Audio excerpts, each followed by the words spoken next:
and you sail o'er the water, and take me with you to be your partner. And 'tis that fair market you'll be well looked after, and you can sleep with the Greek king's daughter. The first time I saw you, it was a Sunday evening. It was at the Easter as I was kneeling. It was on Christ's Passion that I was reading. But my mind, it was on you, and my own heart bleeding. My Donal Og, you'll not find me lazy, not like some high-born expensive lady. I'll do your milking and I'll nurse your baby. If you were set upon, I would back you bravely. For you said you would meet me, but you were lying behind the sheepfold as the day was dying. I whistled fast, then I started hailing. And all that I got was the young lambs wailing. And you said you would give me, but you talk lightly. Fish skin gloves that would fit me tightly, bird skin shoes while I'd go out walking, a silken dress that would set Ireland talking. My mother, she said, we should not be meeting, that I should pass you by and not give you greeting. 'Twas a good time, surely she chose for cheating. With the stable bear and the horse retreating. Black as the snow is the heart inside me. Black as the cold is the grief that drives me. Black as a footbed on a shining hallway. 'Twas you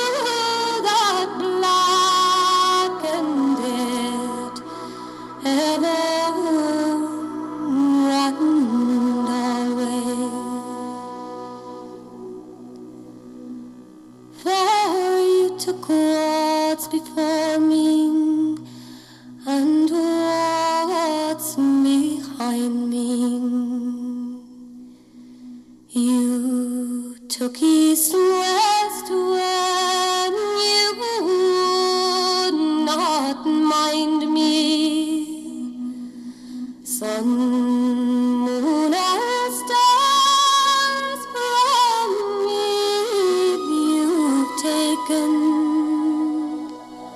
I'll Christ likewise if I'm not mistaken. My Donal Og, when you say you love the water.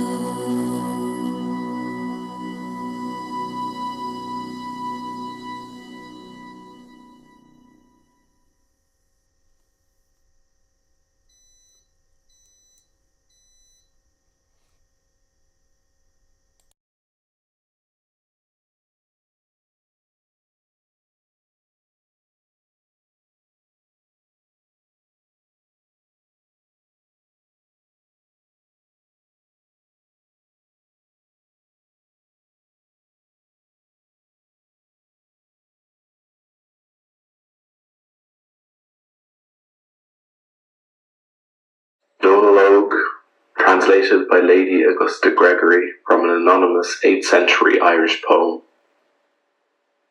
It was late last night, the dog was speaking of you. The snipe was speaking of you in her deep marsh. It is you are the lonely bird through the woods, and that you may be without a mate until you find me. You promised me, and you said a lie to me, that you would be before me where the sheep are flocked. I gave a whistle and 300 cries to you, and I found nothing there but a bleating lamb. You promised me a thing that was hard for you, a ship of gold under a silver mast.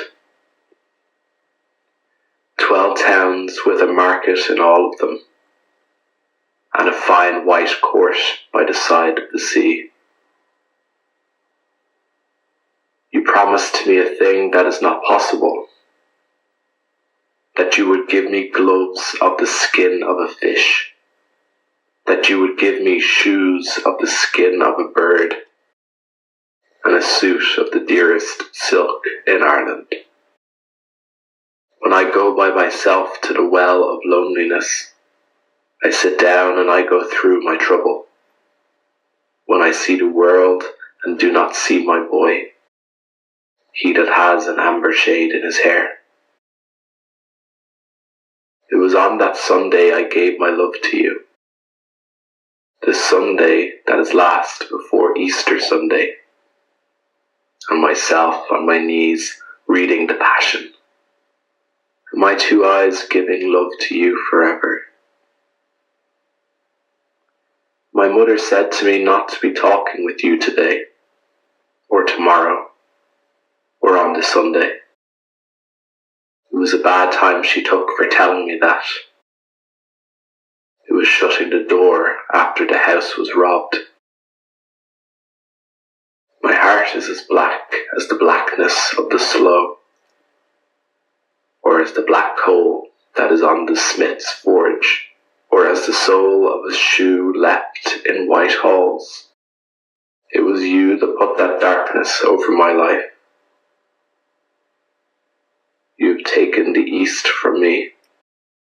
You have taken the west from me. You have taken what is before me and what is behind me. You have taken the moon. You have taken the sun from me. And my fear is great that you have taken God from me.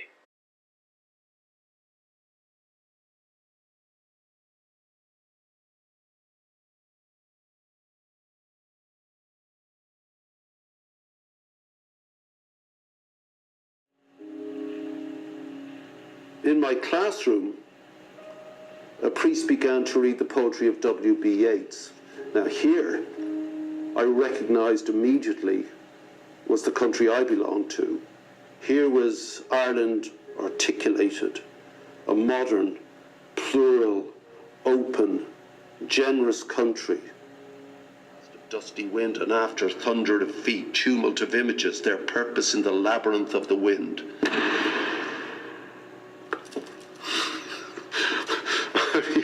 You get so annoyed, it's so good, you know.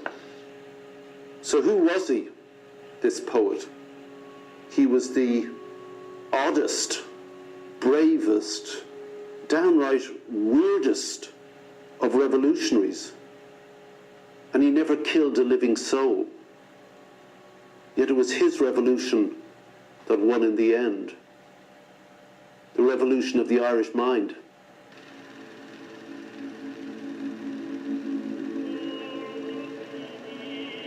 But it was the uprising against the British, fought mostly in Dublin's General Post Office across Easter week a century ago, that continues to be the central point of both celebration and controversy. Over the course of a few days, hundreds died in a shambolic engagement. What happened next, when the British executed the rebellion's leaders, set the tone of Ireland's often tragic political situation for the next 100 years. I want to say that the poet, W.B. Yeats, not only deserves a place on the national pantheon of liberation occupied by the men and women who fought and died in this building, but actually in front of them. Yeats sang this country into being by imagining the creation myths so necessary, so required for building the modern pluralist intellectual underpinnings and institutions necessary for the nation state. As Gogarty said, there is no free state without Yeats, and by that he meant that Ireland doesn't exist without the poet.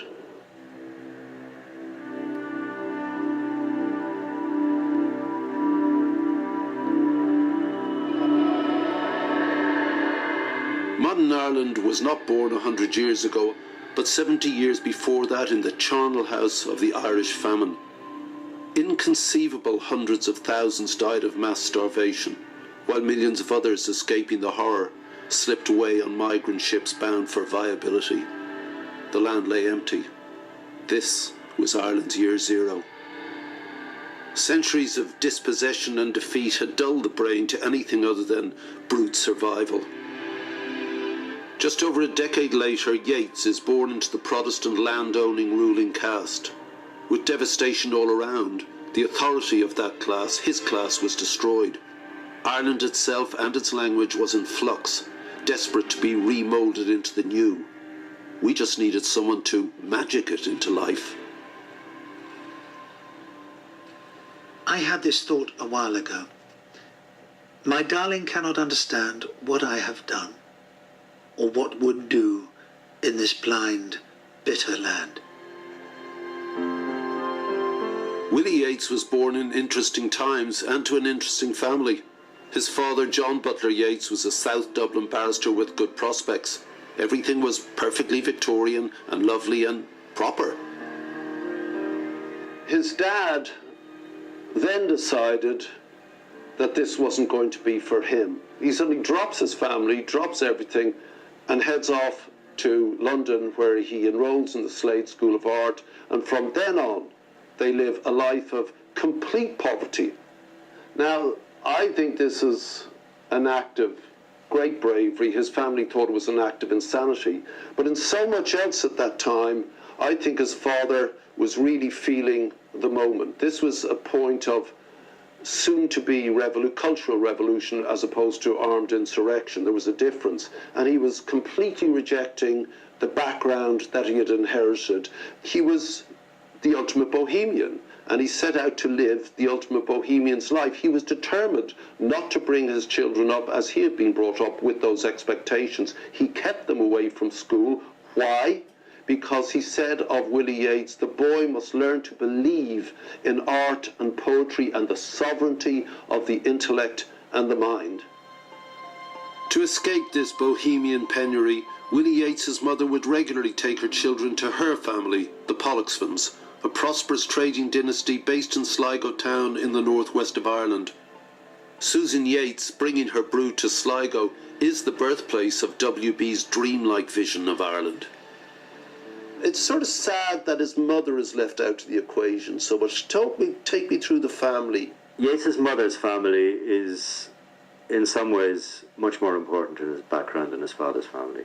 They provide the background that the kids go to in Sligo in the summers. They're in Merville, this nice big house with servants, with fires, with ample everything. Very much integrated into that world of the Protestant bourgeoisie of prosperous Irish provincial town. But its hinterland is this magic landscape of lakes and mountains and myth and magic, which is conveyed to them by the servants who tell them these stories and the local children with whom they play. For Yeats and his sisters Lily and Lolly and his brother Jack, that is their absolute formative experience. That hinterland revolved around Ross's Point, a few miles outside of Sligo town. What a playground for the shy, dreamy kid and his siblings. This is the place where this crazed, imaginative family took off. In fact, in the frontispiece of this book is a reproduction of Jack Yeats's Memory Harbour, which was Willie's favourite painting of his, and many people's favourite painting. I mean, it actually is a brilliant piece of work. And here's the little road here. At the time, there were beautiful cottages, unfortunately all gone, leading up to where we're standing now, Elsinore. This is the old pilot that used to take Willie and Jack fishing. They'd go out for a day's fishing and they'd come back and they'd sit around and the pilot would tell them stories and there'd be other kids here, and it doesn't matter, you know, what age you're from. I mean, why would you just not remember that always, forever, has been a part of your life that was wonderful? With the wind, you know, crackling away outside, you can see the lads running home and, you know, full of stories and scared stiff that they were going to bump into a fairy wrath or hear the banshee wailing. Funny as that is as a kid, everyone was afraid of that stuff, you know. Out here, Willie was immersed in fairy folklore, but this wasn't Peter Pan and Tinkerbell stuff. This was dark, pagan, malevolent, and utterly accepted, completely believed. There was another world, as tangible and real and dangerous as this one. The night Willie's 3-year-old brother died of croup, his mother said she heard the wailing of a witch-like harbinger of death the Irish call the banshee. Away with us he's going, the solemnite. He'll hear no more the lowing of the calves on the warm hillside, or the kettle on the hob sing peace into his breast, or see the brown mice bob round and round the oatmeal chests. For he comes, the human child, to the waters and the wild, with a fairy hand in hand, from a world more full of weeping than he can understand. He did say a wonderful thing. He said the Sligo sea cliffs gave tongue to his poetry. That's no small sentence. The west of Ireland had endured the worst agonies of the Great Famine. That can't have gone unnoticed by the young Willie Yeats. Stories and songs of ghosts, spirits, shades, banshees, angry tales of loss, stolen lives and vanishing responsibilities.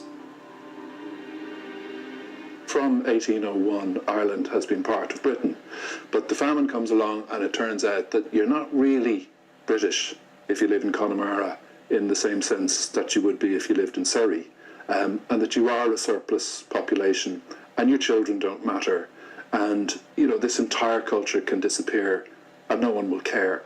And I think part of Yeats's brilliance is that he's one of the first people to see this will have to be rescued, and myself and my friends are going to have to do it.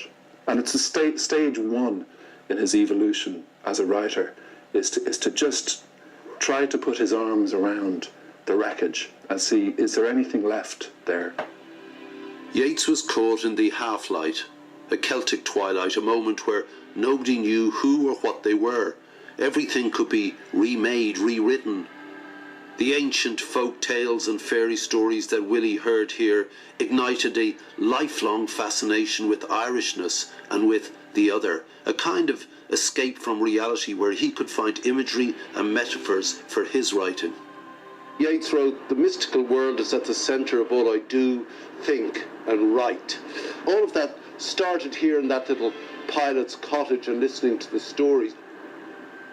Though I am old with wandering through hollow lands and hilly lands, I will find out where she has gone, and kiss her lips, and take her hands, and walk among long dappled grass, and pluck till time and times are done, the silver apples of the moon, the golden apples of the sun.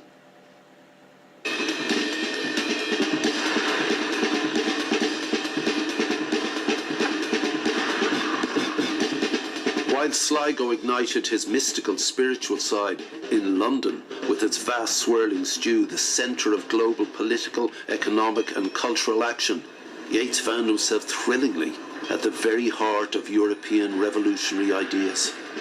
Depending on the state of the family finances, the Yeatses flitted between lodgings in Dublin and London. He was educated between the two cities, actually training to be an artist like his dad and brother.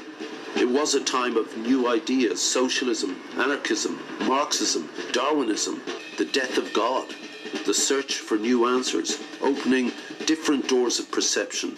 It was like the 60s, fueled by hashish and mescaline. Willie became more obsessed with the numinous, the mystical and spiritual, mingling with theosophists, Rosicrucianists, Kabbalists, gurus, swamis, and the secretive, bizarre Order of the Golden Dawn.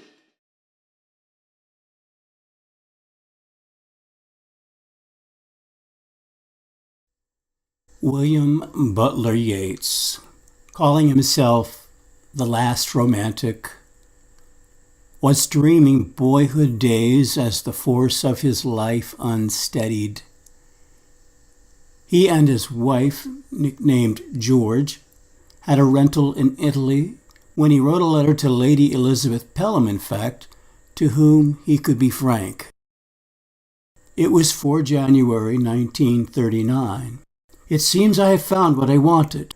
When I try to put all into a phrase, I say, man can embody truth, but he cannot know it. I must embody it in the completion of my life. Then he revealed where his heart lay. The abstract is not life, and everywhere draws out its contradictions. At last he argued, you can refute Hegel, but not the saint of the Song of Sixpence. He believed he was Ireland's ancient lion-hearted Cuchulainn, because a dream came to him he thought strange that George wrote down. About this, Seamus Heaney, the next great Irish poet, said, one of the greatest ever deathbed utterances was Cuchulainn Comforted, a poem in which Cuchulainn enters the underworld and is ritually initiated into a ghostly fellowship of cowards and outcasts.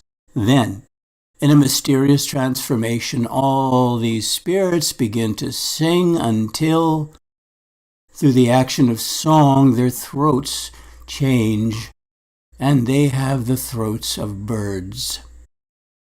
Seamus Heaney goes on, and by using the terza rima form, a 3-line triple-rhyming stanza which he had never before employed in over half a century of composing verse, by using it at this precise moment on the verge of death, Yeats was awakening new music from the ancient harp of a European poetic tradition, to treat the theme of the spirit's journey to the land of the dead, and to do it in a terza rima, the meter of the Divine Comedy, was to call the great poets of Western civilization to keep a vigil at his bed.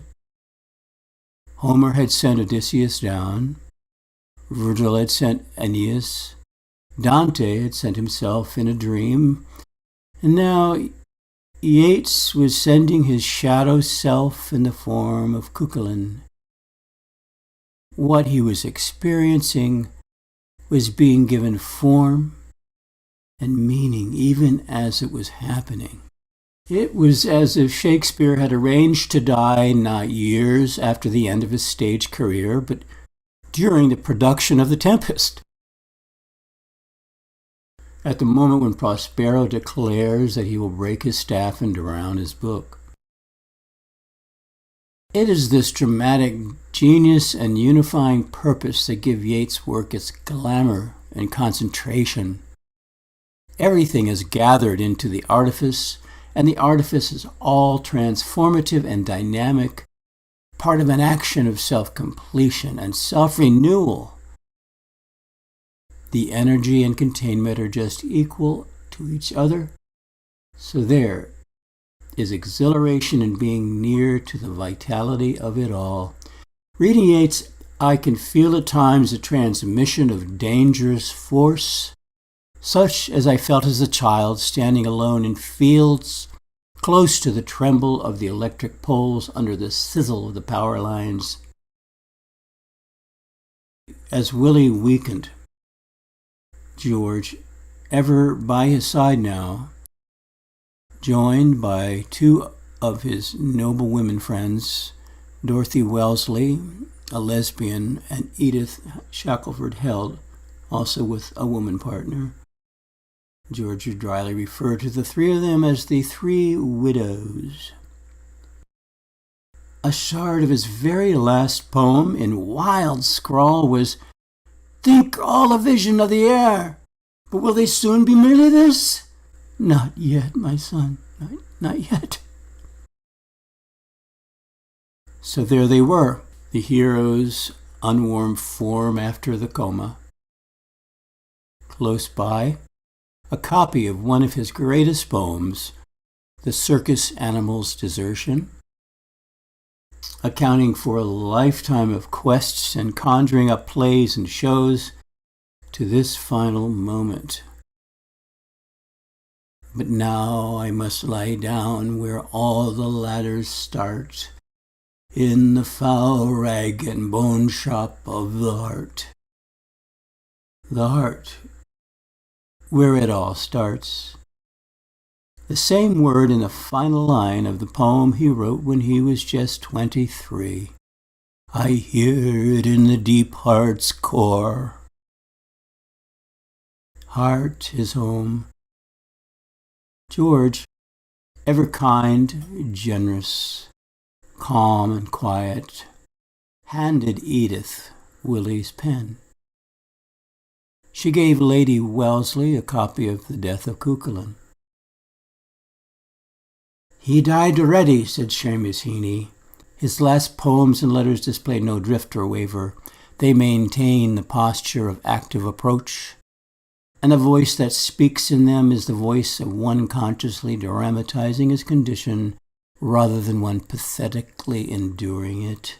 And at stroke of midnight, God will win, he wrote. His stone, cast a cold eye on life, on death, horsemen pass by.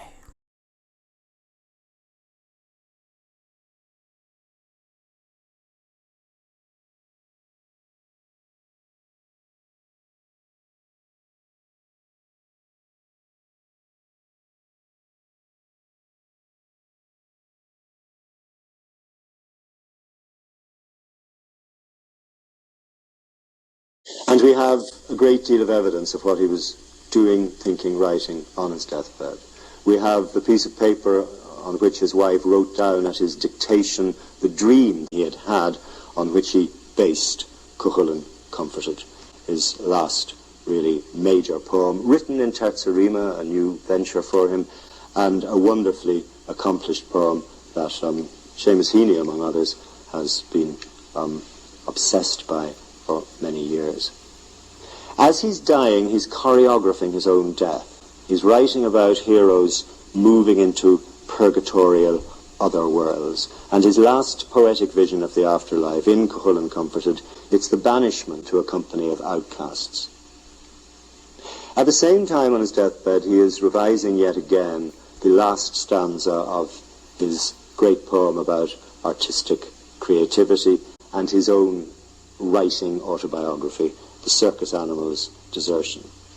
And I think it's interesting that at the end of it he locates the springs of inspiration not in the seance room or the voices of the unknown instructors mediated by his wife, but in the heart. Those masterful images, because complete, grew in pure mind, but out of what began? A mound of refuse or the sweepings of a street, old kettles, old bottles, and a broken can, old iron, old bones, old rags, that raving slut who keeps the till. Now that my ladder's gone, I must lie down where all the ladders start, in the foul rag and bone shop of the heart. To the very end he's followed, as he always did, an unpredictable but sure-footed path. The biography is essential to understanding the work because the poetic personality remains rooted in his immediate life. For Yeats, of course, achieving personality was part of the process of achieving artistic greatness, and that doesn't happen by accident or by incoherence.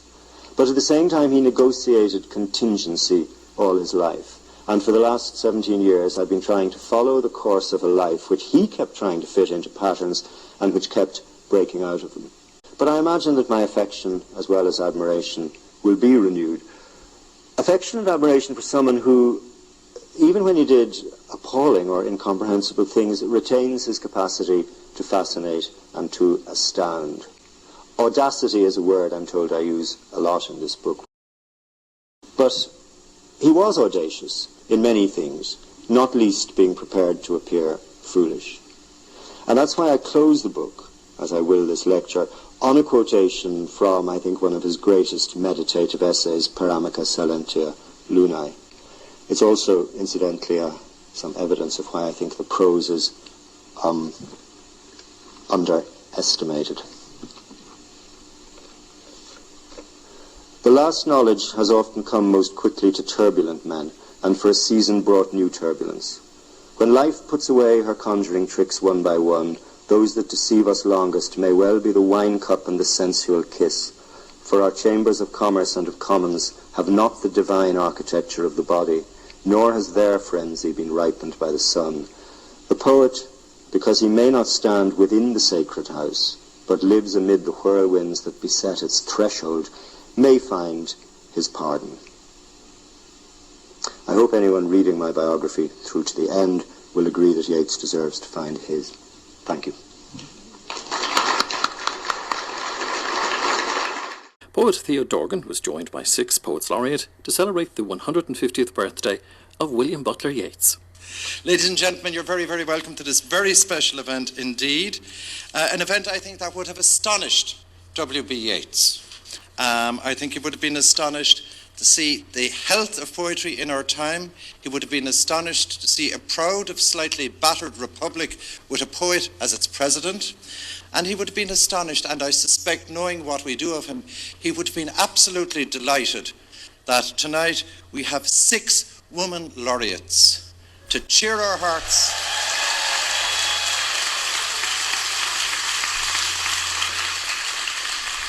At an event not dissimilar to this in London last year, I ruthlessly stole a great line from Caroline Duffy when she said, "Women laureates, you wait 400 years and then 6 come along at once."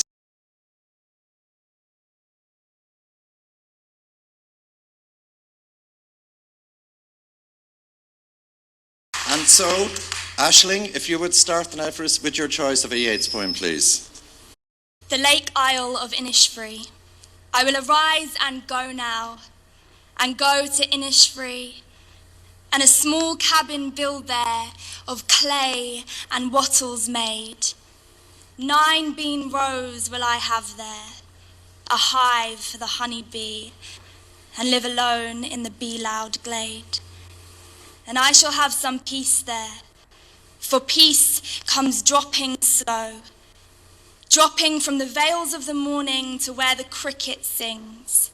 There, midnight's all a glimmer, and noon a purple glow, and evening full of the linnet's wings.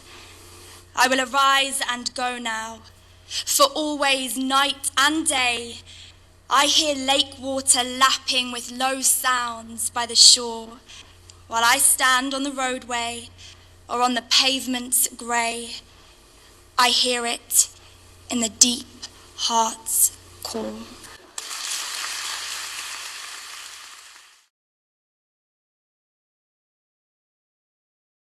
So now, please, the National Poet of Wales, Gillian Clark. Solomon and the Witch. And thus declared that Arab lady, last night, where under the wild moon on grassy mattress I had laid me, within my arms great Solomon, I suddenly cried out in a strange tongue, not his, not mine. Who understood whatever has been said, sighed, sung, howled, meowed, barked, brayed, belled, yelled, cried, crowed? Thereon replied a cockerel crew from a blossoming apple bough, 300 years before the fall, and never crew again till now. And would not now, but that he thought chance, being at one with choice at last, all that the brigand apple brought and this foul world were dead at last. He that crowed out eternity thought to have crowed it in again.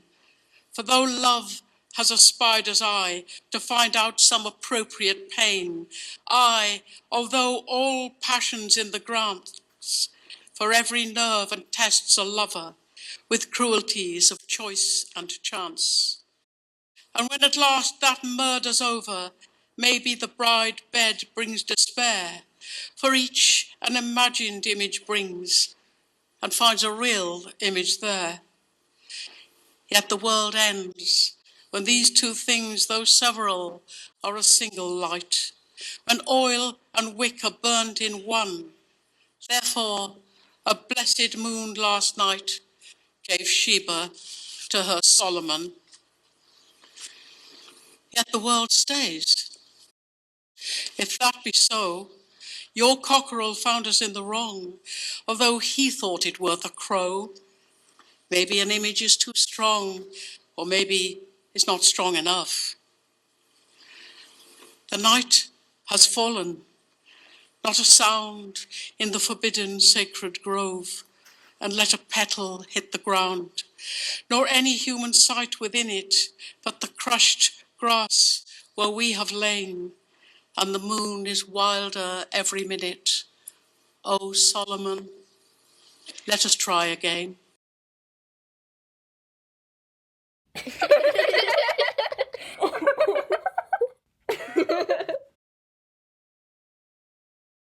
Belfast, Sinead Morrissey. The circus animal's desertion. I sought a theme and sought for it in vain. I sought it daily for 6 weeks or so. Maybe at last, being but a broken man, I must be satisfied with my heart. Although winter and summer till old age began, my circus animals were all on show. Those stilted boys, that burnished chariot, lion and woman, and the Lord knows what. What can I but enumerate old themes? First, that sea rider Oisin led by the nose through 3 enchanted islands, allegorical dreams, vain gaiety, vain battle, vain repose, themes of the embittered heart, or so it seems, that might adorn old songs or courtly shows. But what cared I that set him on to ride, I starved for the bosom of his fairy bride? And then a counter-truth filled out its play. The Countess Kathleen was the name I gave it. She, pity-crazed, had given her soul away, but masterful heaven had intervened to save it. I thought my dear must her own soul destroy, so did fanaticism and hate enslave it. And this brought forth a dream, and soon enough this dream itself had all my thought and love. And when the fool and blind man stole the bread, Hugh Holland fought the ungovernable sea. Heart mysteries there, and yet when all is said, it was the dream itself enchanted me. Character isolated by a deed to engross the present and dominate memory. Players and painted stage took all my love, and not those things that they were emblems of. Those masterful images, because complete, grew in pure mind, but out of what began. A mound of refuse or the sweepings of a street, old kettles, old bottles and a broken can, old iron, old bones, old rags, that raving slut who keeps the till. Now that my ladder's gone, I must lie down where all the ladders start, in the foul rag and bone shop of the heart.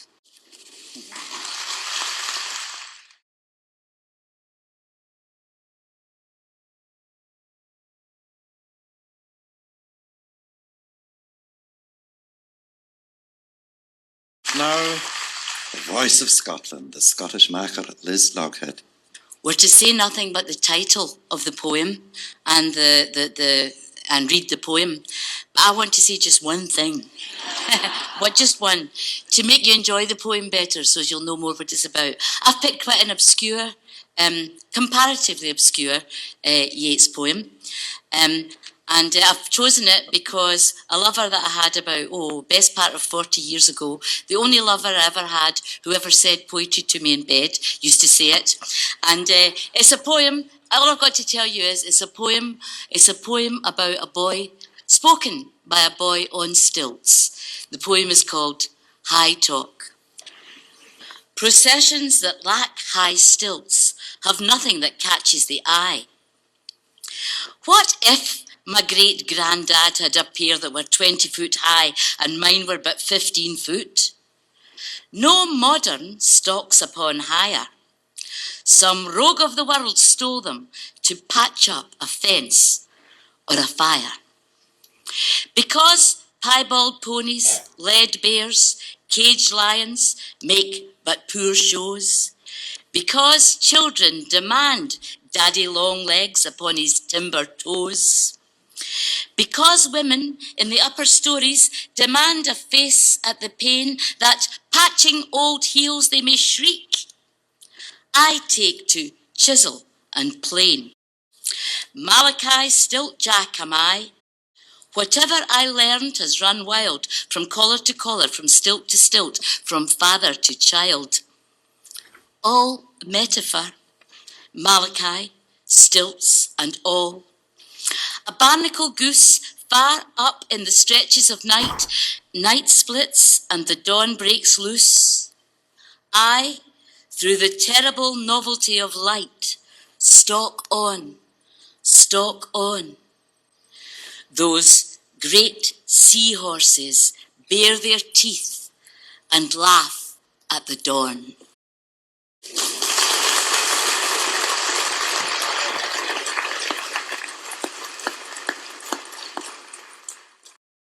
Now, England's laureate and Ireland's well-beloved, Caroline Duffy. No one said my poem to me in bed. But there is still time.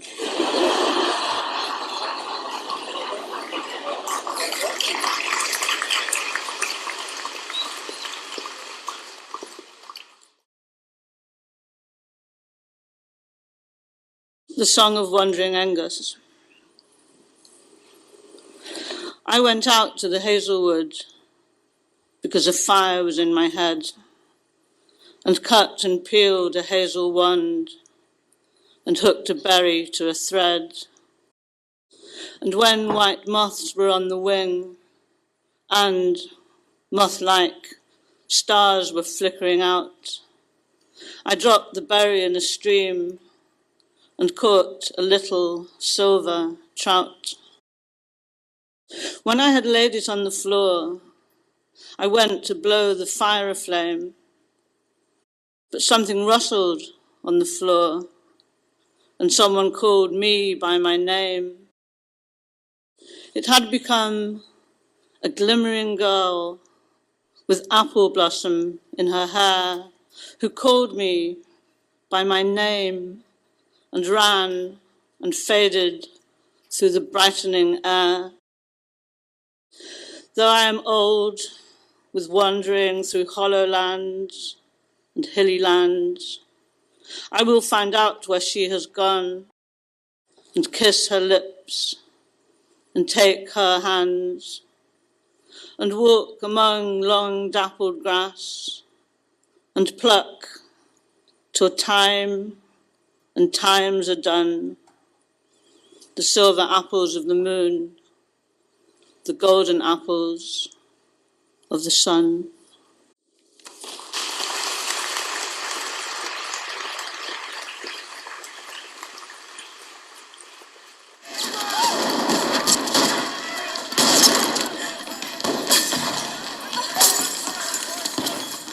And to conclude this segment of the programme, the Ireland Professor of Poetry, Paula Meehan. Easter 1916. I have met them at close of day, coming with vivid faces from counter or desk among grey 18th century houses. I have passed with a nod of the head or polite, meaningless words, or have lingered a while and said polite, meaningless words, and thought before I had done of a mocking tale or a jibe to please a companion around the fire at the club, being certain that they and I but lived where motley is worn. All changed utterly, a terrible beauty is born. That woman's days were spent in ignorant goodwill, her nights in argument, until her voice grew shrill. What voice more sweet than hers, when young and beautiful she rode to harriers? This man had kept a school and rode our winged horse. This other, his helper and friend, was coming into his force. He might have won fame in the end, so sensitive his nature seemed, so daring and sweet his thought. This other man I had dreamed a drunken, vainglorious lout. He had done most bitter wrong to some who are near my heart, yet I number him in the song. He too has resigned his part in the casual comedy. He too has been changed in his turn, transformed utterly. A terrible beauty is born. Hearts with one purpose alone through summer and winter seem enchanted to a stone to trouble the living stream. The horse that comes from the road, the rider, the birds that range from cloud to tumbling cloud, minute by minute they change. A shadow of cloud on the stream changes minute by minute. A horse hoof slides on the brim and a horse plashes within it. The long-legged moor hens dive and hens to moorcocks call. Minute by minute they live, the stones in the midst of all. Too long a sacrifice can make a stone of the heart. Oh, when may it suffice? That is heaven's part. Our part to murmur name upon name as a mother names her child when sleep at last has come on limbs that had run wild. What is it but nightfall? No, not night, but death. Was it needless death after all? For England may keep faith for all that is done and said. We know their dream, enough to know they dreamed and are dead. And what if excess of love bewildered them till they died. I write it out in a verse, MacDonagh and MacBride and Connolly and Pearse, now and in time to be wherever green is worn, are changed, changed utterly. A terrible beauty is born.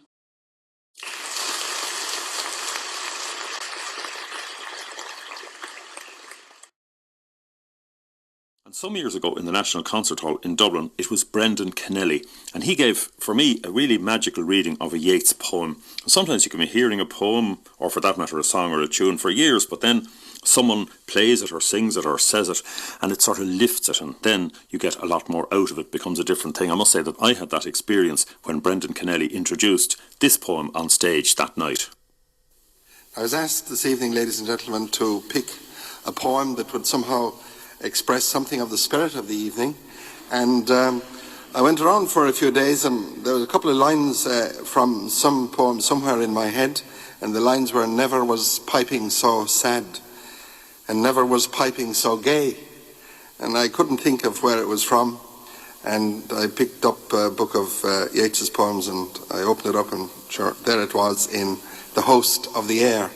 And the word host is a kind of, well, obviously suggests communion, and I think that a kind of communion has taken place here this evening and will continue to take place with Catherine Ennis and Liam O'Flynn. And as I understand this poem, there's a lot of talk in it about bread and wine and young men and old men and Bridget the bride and dreams and gambling and cards and pipers. Kind of a magic. The host of the air. O'Driscoll drove with a song, the wild duck and the drake, from the tall and the tufted reeds of the drear hot lake. And he saw how the reeds grew dark at the coming of night tide, and he dreamed of the long dim hair of Bridget his bride.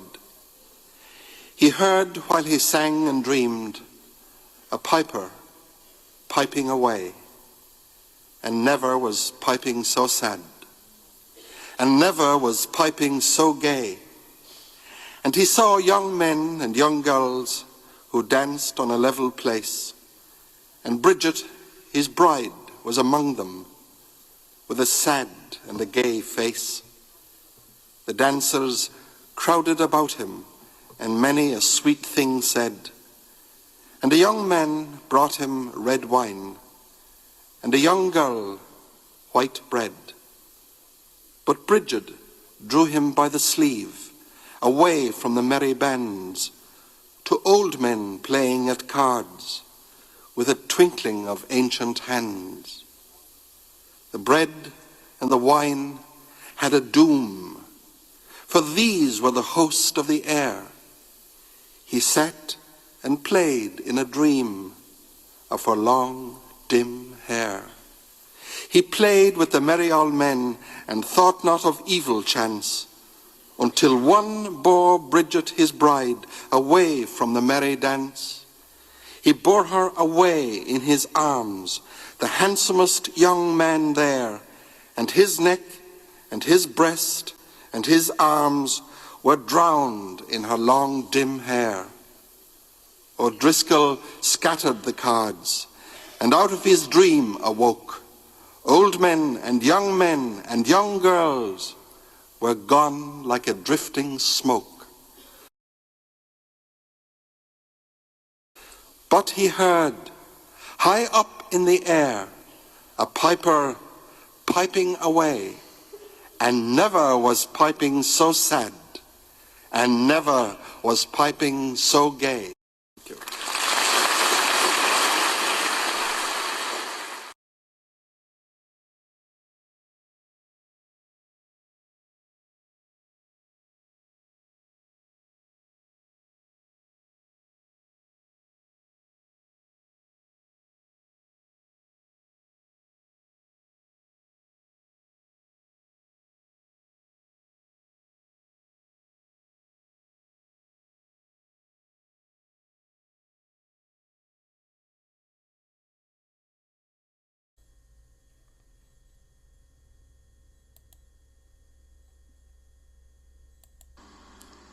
a man that had 6 mortal wounds, a man violent and famous, strode among the dead.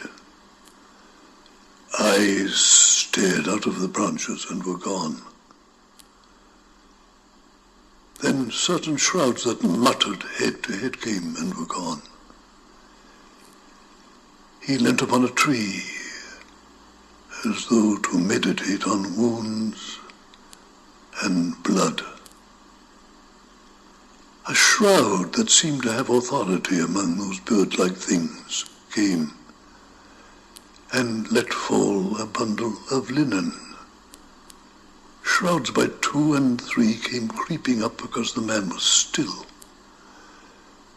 And thereupon that linen carrier said, "Your life can grow much sweeter if you will obey our ancient rule and make a shroud, merely because of what we only know. The rattle of those arms makes us afraid. We thread the needle's eyes, and all we do, all must together do." That done, the man took up the nearest and began to sew. Now must we sing, and sing the best we can. But first you must be told our character. Convicted cowards all, by kindred slain or driven from home, and left to die in fear. They sang, but had nor human tunes nor words, though all was done in common as before. They had changed their throats, and had the throats of birds.